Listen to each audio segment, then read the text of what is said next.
Antes tu citasse o fato de que a gente, né, pelo acumular de fatos e de avanços tecnológicos, etc., a gente chega agora num tempo praticamente de uma apoteose, né? E eu tenho uma teoria de que a geração X, ela é uma geração que fez a escolha, como se fosse o cruzamento entre uma era e a outra, né? Porque até o início da geração X existia uma tecnologia, mas era uma tecnologia muito arcaica. E depois da geração X, começou a se desenvolver rapidamente. A ciência ela se desenrolou muito rapidamente. Tu acha que foi uma escolha de uma geração ou isso foi empurrado por séculos e não havia escolha para essa geração? Eu acho que escolha, quando a gente fala de escolha, né, tá implícito uma consciência, né? Porque para você escolher, você tem que decidir, né? Então, eu não acredito que seja um processo 100% consciente. Além disso, eu acredito que tem um processo escatológico mesmo, né? Do escatom, porque no livro de Daniel, capítulo 12, Deus fala para Daniel, né, que nos últimos dias a ciência se multiplicaria. Então, realmente, a gente está indo numa crescente aí para um ápice histórico, né, que é exatamente o que a gente lê no livro de Revelações, né, de Apocalipse, que é o final dessa história, né? Claro que a história vai continuar, mas assim, dessa era, vamos dizer, que a gente está vivendo, né? Esse éon, assim, né? E então é muito interessante, porque você não é de agora, né? Você tinha pensadores que na Idade Média já faziam referência a isso, né? A esse processo, que no século XIX faziam referência. Né? Você tem o Francis Bacon ali escrevendo a Nova Atlantis, né? E sempre assim, já preconizando essa época, né, aonde haveria essa tecnologia, né, o sobrinho do Darwin, né, o Dalton Darwin, ele tem um livro chamado O Próximo Milhão de Anos, onde ele também descreve muitas coisas, né, o H.G. Wells, que era socialista fabiano, né, que dizem que é o primeiro escritor de ficção científica. Quando você lê os livros dele, ele já prevê bomba nuclear, né? Já prevê hibridismo, manipulação genética, tem uma série de coisas que... Só que é isso, o que não tinha ainda era a implementação dessa tecnologia, né? E ao longo, principalmente do século passado, quer dizer, a história é uma construção, né? Então você teve as várias revoluções, né? Revoluções industriais, depois agora a revolução informacional, e agora, como eles dizem, né, o próprio Klaus Schwab ali no livro dele, A Quarta Revolução Industrial, né, é um momento onde está sendo vários campos que a princípio eram, né, desconectados. Então você tem nanotecnologia junto com inteligência artificial, né, junto com a CRISPR-9, né, com a edição genética. Todas essas coisas estão virando uma coisa só, porque no fundo tudo é código, né, tudo é verbo, né? Só, né? É o código da natureza para manipular a realidade, né? É uma coisa só. Então, assim, e eu vejo isso sempre, né, pelo um prisma bíblico, né, um prisma escatológico. Então, quando em Apocalipse 13, né, a gente lê que a marca da besta ninguém vai poder comprar e vender, não vai poder operar na sociedade. Antigamente, né, sei lá, nos anos 80, assim, a gente muitas vezes achava que isso ia ficar restrito a essa questão econômica, né? Mas para mim fica cada vez mais claro que não, vai ser uma mudança, vai ser uma mudança literalmente genética, né? Jesus em Mateus 24 fala que os últimos dias seriam iguais aos dias de Noé, né? Houve o dilúvio exatamente porque houve uma corrupção genética no mundo pré-diluviano, né? E a gente está vendo essa corrupção genética acontecer novamente. Jesus falou que se esse tempo não fosse abreviado, nenhuma carne restaria, né? Se salvaria, nenhuma carne, não só humana, né? Os animais, enfim, a criação, né? Então, toda essa questão de quimeras, né? De hibridismo. A gente está vendo isso que era, né, de novo, ficção científica, mitologia, a gente está vendo essas coisas acontecerem, né? Inclusive, Felipe, eu não queria te interromper, mas eu não posso perder esse gancho. Tu cita o fato de que na época de Noé houve uma corrupção genética da humanidade, Sim. né? Acredito que se foi da humanidade, possa ter sido da natureza, dos animais também, né? Se houve isso no passado, nós podemos concluir que também no passado havia uma tecnologia muito avançada, e que a história estaria se repetindo. Será que isso é que justifica cientistas ou escritores de 100, 200, 300 anos atrás escreverem a respeito de tecnologia que nós só estamos vendo hoje porque eles conheciam a história pré-diluviana? Sim. Sim, nós somos uma cultura sem memória, né? Porque essas sociedades que isso, de novo, criaram esse termo teoria da conspiração, né? A CIA criou para, vamos dizer, ridicularizar qualquer pessoa que entrasse, né, nessa seara, vamos dizer assim, né? Mas a verdade é que a classe sacerdotal em qualquer império, né? Desde os assírios, sumérios, babilônicos, egípcios, gregos, romanos, né? Você sempre teve essa classe detentora do conhecimento, né? Então, por exemplo, Platão, né? Quando Platão fala, né, de Atlântida lá na República, ele fala que Solon, né, na verdade, tinha recebido. Então, ele não recebeu esse conhecimento de primeira mão, né? Solon já tinha recebido de sacerdotes egípcios e que embaixo das pirâmides, né, ele teria um rio.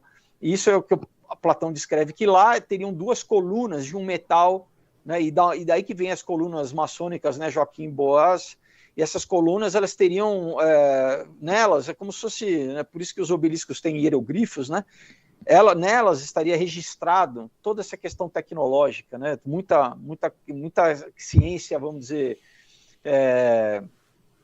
proibida, de certa forma, né, e em Gênesis 6 a gente lê essa questão dos nefelins, né, dos 200 anjos que se rebelaram, que desceram no Monte Horebe, se eu não me engano, e deram tecnologia para o homem, né, desde metalurgia, né, tecnologia para fazer armas, desde astrologia, e astrologia e astronomia era a mesma coisa, até cosmética, né, assim, botânica, até droga, né, então tudo, daí você fala, como que o homem primitivo sabe que droga, qual o efeito ativo de uma planta para criar um efeito psicotrópico? Tudo isso foi dado, né, exatamente o quê?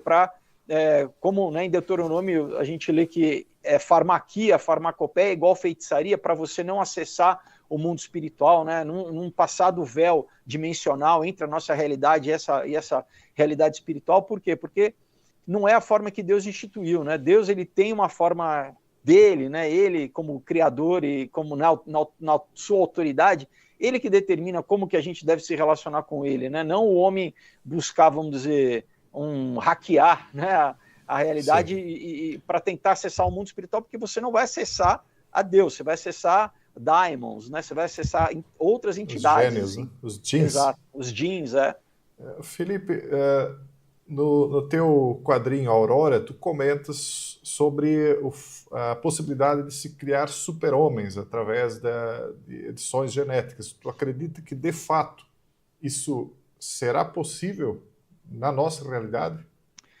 Olha, não é questão de eu acreditar ou não, né? É questão que já existem programas há muitos anos, né? Tanto nos Estados Unidos quanto na Rússia, né? Na época da antiga União Soviética, na França, na Inglaterra, China, todos. Se o pessoal der uma busca aí na internet, colocar programas super, não está no campo de teoria nenhuma, pessoal. Vocês vão ver matérias de BBC, de jornais falando sobre isso, né?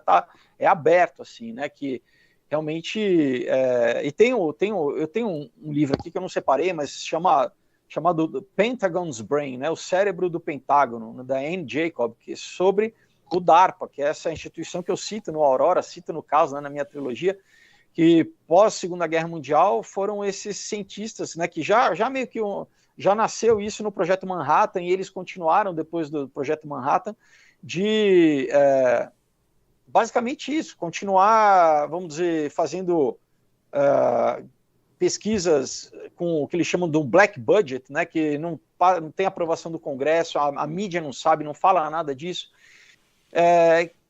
coisas que estão muito à frente. A gente, de novo, né, quando eles apresentam alguma coisa, né, para o público, isso já é antigo, né? Então, por exemplo, agora teve o Dire Wolf, né? Eles, não, vamos ressuscitar aí lobos de 10 mil anos atrás, né? Vamos fazer uma engenharia genética para... Aí você fala, qual que é o propósito disso? Qual que é o propósito de promover isso na mídia, de falar... Não tem nenhum... A princípio fala, né? Ecologicamente é errado porque você vai reintroduzir uma espécie que já tinha sido extinta, né? Num novo ecossistema que, né, não vai ter predador, provavelmente vai matar todos os outros animais. Então não faz sentido nenhum, né? O propósito disso é outro, né? Porque, inclusive, o presidente lá da... Fugiu o nome agora, acho que é Colossal, acho que é Colossal Genomics, uma coisa assim. Sim. No documento ele fala que não é ressuscitar, é substituir. Então é o que? É trazer esse assunto à baila para a gente falar, não, olha que interessante, né? Porque o lobo é bonitinho, da mesma coisa, não, vamos trazer o mamute de volta, né? Já pegaram ratinhos de laboratório e botaram pelo de mamute, então o ratinho parece uma bola de pelo, assim. Mas é o que? É para, de novo, né? Ir trazendo, amaciando a carne, assim, né? Olha que interessante, porque o negócio é transhumanismo. Né? O negócio assim, olha, a gente vai... E qual o objetivo do transhumanismo, na tua opinião? O transhumanismo é literalmente o homem não morrer. É igual o que a serpente falou para Eva, né? Falou, olha, se você comer dessa árvore aqui do conhecimento, dessa tecnologia, você não vai morrer, você vai ser imortal, você vai ser como Deus. Então é uma nova tentação que se repete, é como se fosse a última tentação repetida a primeira. Na verdade é a mesma tentação, né? Ao longo da história, né, o homem sempre quis ser imortal, né?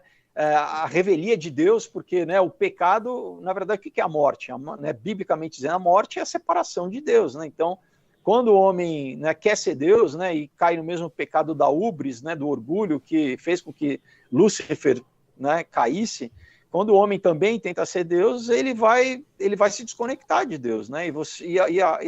Né, o salário do pecado é a morte, a Bíblia diz. Primeiro a morte espiritual e a consequência disso é a morte física. E isso, né, a Bíblia fala que o pecado entrou no mundo, né, e a gente vê isso com a segunda lei da termodinâmica, né, a física comprova, tudo envelhece, tudo decai, né, essa ação, e a Bíblia fala que a criação geme esperando a manifestação dos filhos de Deus, né, então, quando Jesus voltar, a Bíblia fala que vai haver uma restauração da própria criação, né, porque esse princípio, né, físico, né, da segunda lei da termodinâmica vai deixar de existir, né, vai deixar de haver corrupção, morte, né, então, só que o homem, né, ao invés de, quer dizer, não generalizando, que muitos, né, a gente crê, a gente reconhece a nossa necessidade de salvação, e vamos comemorar a Páscoa agora, né, a visitação de Deus aqui na Terra como homem para, né, exatamente vencer essa morte, né, pagar esse preço, né, ele paga, ele é nosso substituto, né, para que a gente não morra, né, ele veio nos resgatar, mas tem gente que ainda resiste isso, né, que não quer abrir mão, né, da sua falsa autonomia, porque na verdade a pessoa acha que eu mando na minha vida, não, você está sendo influenciado pelo príncipe da potestade do ar, conforme, né, o apóstolo Paulo fala, né? Então você está sob a influência, querendo você, né, conscientemente ou não, você está sob influência maligna, né? Então é engraçado, eu vejo tantos, né, eu já li vários livros no meu canal no YouTube sobre cientistas, né? Gente muito inteligente, né? Mas que não tem entendimento nenhum a respeito da natureza das coisas mesmo, né? Porque são ateus, mas daí vão buscar no ocultismo, vão buscar, né, no transhumanismo, vão falar com aliens, né? Tem toda essa narrativa alienígena da panspermia, né? Tudo que indo contra Deus, né? Tudo contra aquilo que Deus, né? Como a revelação de Deus, né? Então, não, eu resisto a todo esse material e vou buscar coisas alternativas aonde eu vou me tornar Deus, né? Você falou de apoteose, esse que é, na verdade, o ápice maçônico, né? Para o maçom é isso, né? Você se tornar Deus, né? Então, lá no Capitólio, lá você tem uma pintura do Abraham Lincoln, do George Washington, chamada, né, a apoteose de George Washington, né, que ele era um maçom também, né? A então deificação, né? Então a apoteose, para quem não sabe, é isso, é deificação. Não é à toa que aqui no Rio de Janeiro, né, lá no Sambódromo, o Niemeyer, que era um maçom, fez apoteose, né, no final, como se fosse esse processo alquímico, né, de chegar. É o que né, em todas as outras religiões, tirando o cristianismo, você não consegue se salvar, você precisa de um agente externo, de um salvador. Nas outras, no budismo, você sai da roda de samsara, né, você chega no nirvana, né, no hinduísmo também, né, no espiritismo também, é isso, é você pagar o seu karma. Só que não, o homem não consegue pagar nada, né? Não é pela minha força, não é pela, né? A Bíblia fala, a salvação não é por obras, é por fé, para que ninguém se glorie, né? Então, nunca o homem consegue dizer para Deus, olha, eu não preciso de salvação, né?